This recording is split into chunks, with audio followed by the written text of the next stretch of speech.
Hello, my name is Theo, and this is Alsa Investigation.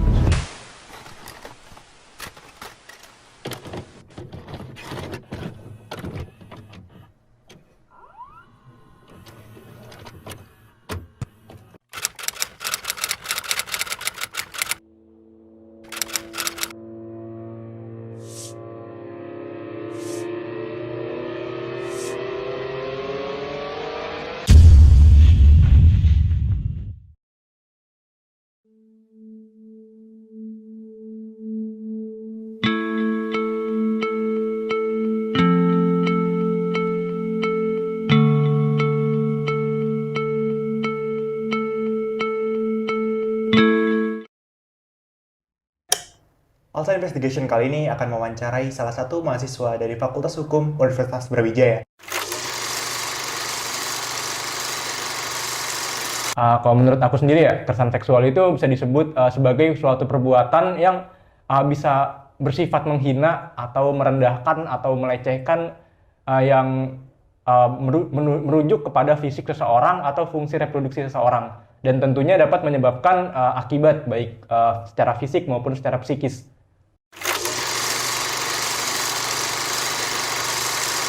Kalau menurut aku sendiri, orang bisa melakukan kekerasan seksual karena pertama kurangnya sex education ya, kayak di sini tuh banyak banget orang yang masih belum paham ternyata tuh hal ini tuh termasuk pelecehan seksual, kayak tapi mereka nganggapnya itu biasa-biasa aja kayak bercanda, ataupun mungkin ini agak kontroversi, cuman beberapa mungkin ada yang kepikiran juga kalau masih adanya budaya patriarki gitu, kayak cowok nganggep cewek itu sebagai objek, jadi masih banyak lah terjadi kekerasan seksual karena hal itu.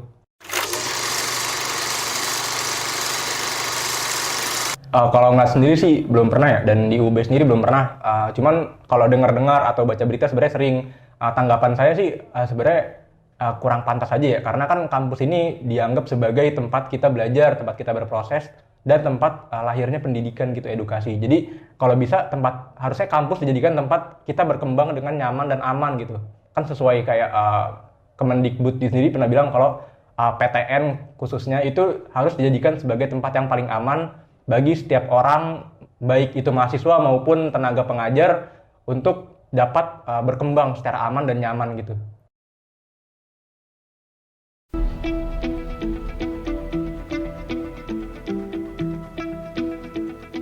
Nama saya Dia Al-Uyun. Saya adalah dosen di Fakultas Hukum Universitas Brawijaya. Kebetulan menjadi ketua program studi kajian perempuan dan gender di Sekolah Pascasarjana Universitas Brawijaya, dan juga konselor kekerasan seksual di Universitas Brawijaya.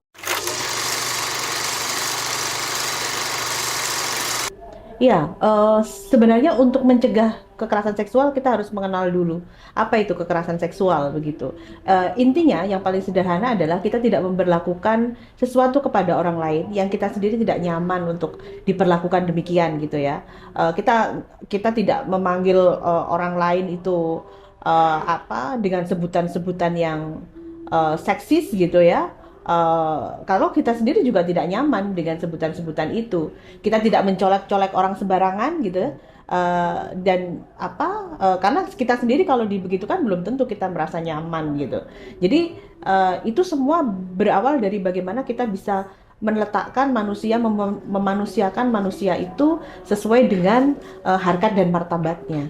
Dan kekerasan seksual adalah satu bentuk yang menjadi dampak dari bagaimana kemudian budaya patriarki, budaya yang menguntungkan laki-laki dibandingkan perempuan itu terjadi gitu ya, dan dampaknya nyata gitu ya, walaupun sekarang yang menjadi korban kekerasan seksual bisa jadi laki-laki ataupun perempuan.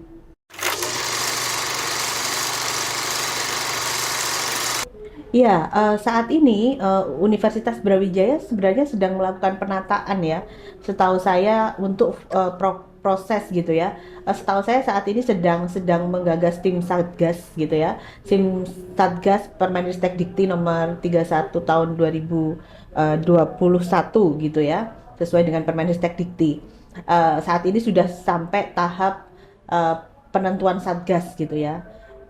Tapi sebelumnya kita punya yang namanya Pertor nomor 70 tahun 2020 yang itu kemudian menerbitkan ULTKSP, Unit Layanan Kekerasan Seksual plus Perundungan gitu ya. Karena kita melihat ada gejala yang serupa antara perundungan itu dengan kekerasan seksual gitu. Dan itu sudah berdiri di 14 fakultas gitu, 14 fakultas walaupun bentuknya berbeda-beda, ada yang bentuknya unit, ada yang bentuknya dileburkan ke Badan Layanan Hukum seperti di Fakultas Hukum, ada yang bentuknya seperti tim ya, tim sementara gitu ketika ada kasus dan sebagainya, tapi semuanya berada di bawahnya Wakil Dekan 3. Nah, di rektorat itu nanti kita juga Satgas itu nanti juga akan di bawah Wakil Rektor 3. Jadi saat ini memang kita sedang Universitas Brawijaya ini sedang proses untuk melakukan penataan gitu ya. Ya, Undang-Undang TPKS itu merupakan terobosan hukum gitu ya. Karena Undang-Undang TPKS ini berasal dari pengalaman korban, dari pengalaman penyintas gitu ya. Dan hukum akomodatif terhadap pengalaman kesulitan-kesulitan penanganan kasus kekerasan seksual. Hal yang utama dirasakan itu adalah salah satunya adalah tentang pembuktian misalnya gitu ya, bahwa dalam pembuktian dalam hukum itu selalu membutuhkan minimal 2 saksi. Tapi dalam kasus TPKS begitu ya, 1 saksi itu sudah cukup gitu ya.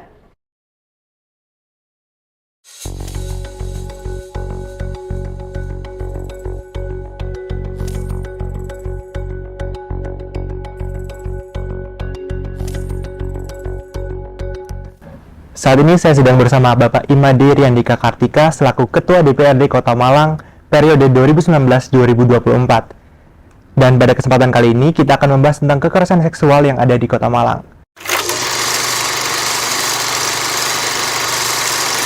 Ya, gini ya.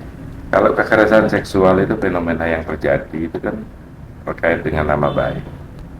Jadi jujur kami sampaikan, kami jarang sekali menerima aduan terkait itu karena itu urusan pribadi. Tapi yang lebih banyak mengkonfirmasi ke kita itu adalah media.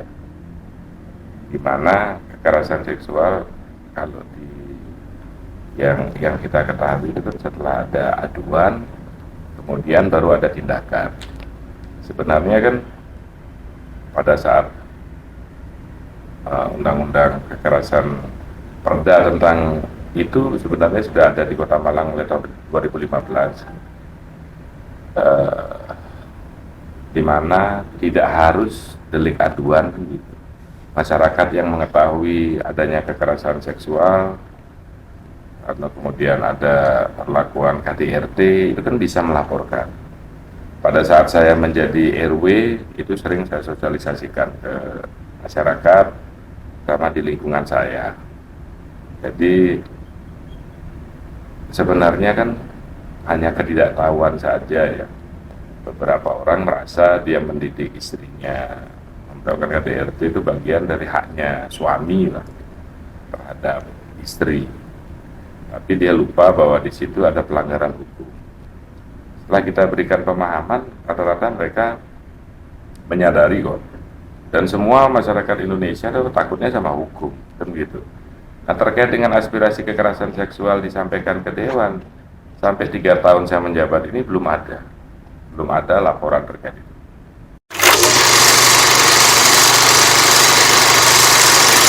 Jadi kalau menurut saya perda itu sudah cukup. Sebaik-baiknya perda atau aturan atau undang-undang apapun, yang terpenting adalah bagaimana masyarakat mengetahui ada aturan itu. Nah, yang menurut saya yang mungkin butuh bantuan daripada adik-adik mahasiswa di sini adalah bagaimana kita memberikan pemahaman itu kepada masyarakat bahwa kalau kamu begini loh ada aturannya, kalau kamu begini loh ada tidak pidana kan gitu. Nomor 1 adalah kepedulian, ya, bahwa masalah kekerasan seksual itu masalah kita bersama. Bukan hanya menjadi kewajiban aparat penegak hukum, tapi bagaimana kita bisa mencegah itu sejak dini dengan memberikan sosialisasi dan pemahaman. Yang kedua adalah bagaimana kita bertindak responsif jika kejadian itu terjadi.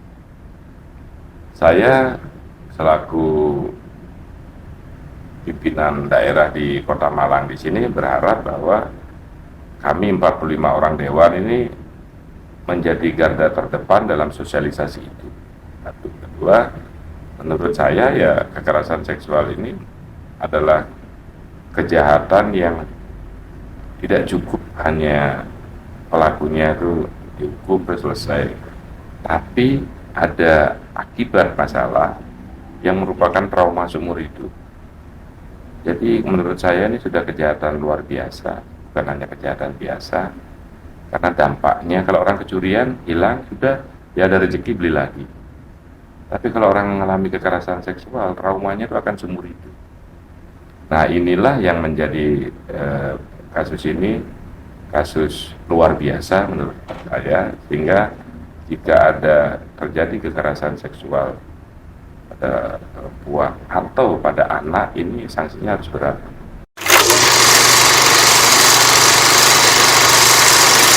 Jadi untuk seluruh warga Kota Malang pada kesempatan ini saya menghimbau, ayo kita sama-sama menjadi polisi.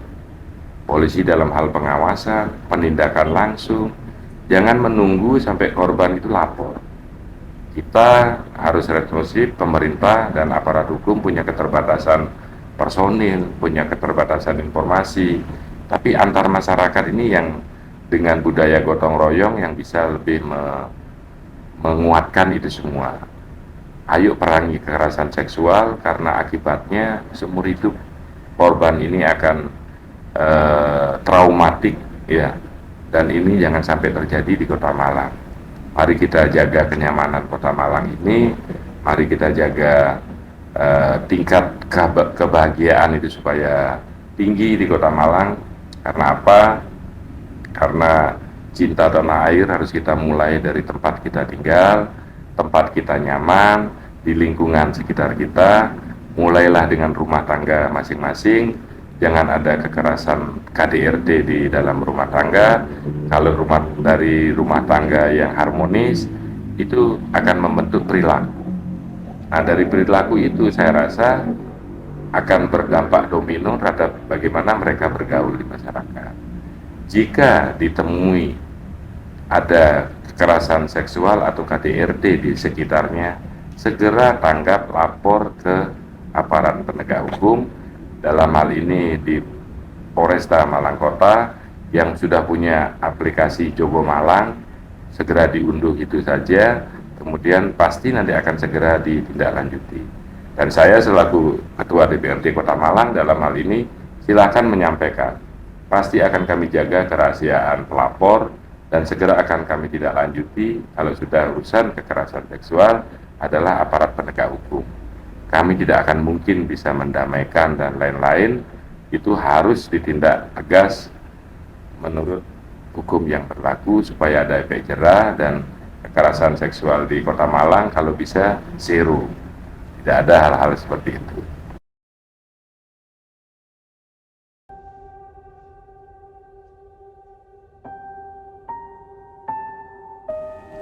Dari hasil wawancara yang telah kita lakukan, terdapat banyak pandangan mengenai apa itu kekerasan seksual.